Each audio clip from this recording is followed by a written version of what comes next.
তিনটা তিনটা মোবাইল আনছি। হ্যালো গাইস, তো দেখেন আমি একটা ব্যাগ নিয়ে আসছি।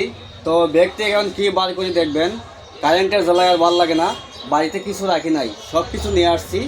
তো দেখেন আমি বার করতেছি। প্রথমে বার করব এই যে চার্জার।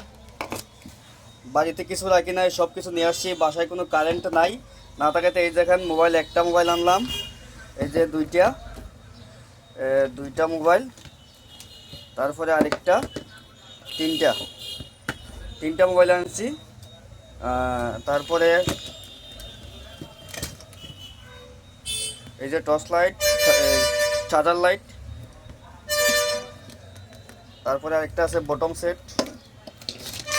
এই যে একটা আছে বটম সেট, আরও আছে বাকিগুলো চার্জার। হ্যাঁ, এখন সবগুলো একসঙ্গে লাগাবো। বাসায় কারেন্ট না থাকার কারণে দোকানে নিয়ে আসছি এগুলো। গাইস দেখেন আমি অলরেডি চার্জার লাগিয়ে ফেলছি।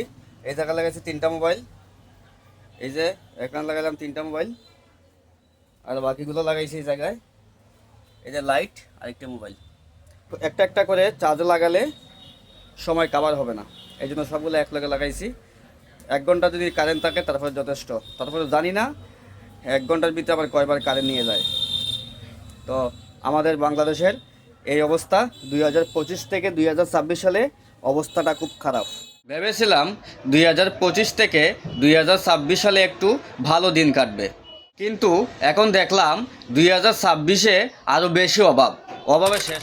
আপনাদের মতামত কমেন্টে জানাবেন, ভিডিওটি শেয়ার করবেন, অন্যদেরকে দেখার সুযোগ করে দিবেন। ধন্যবাদ।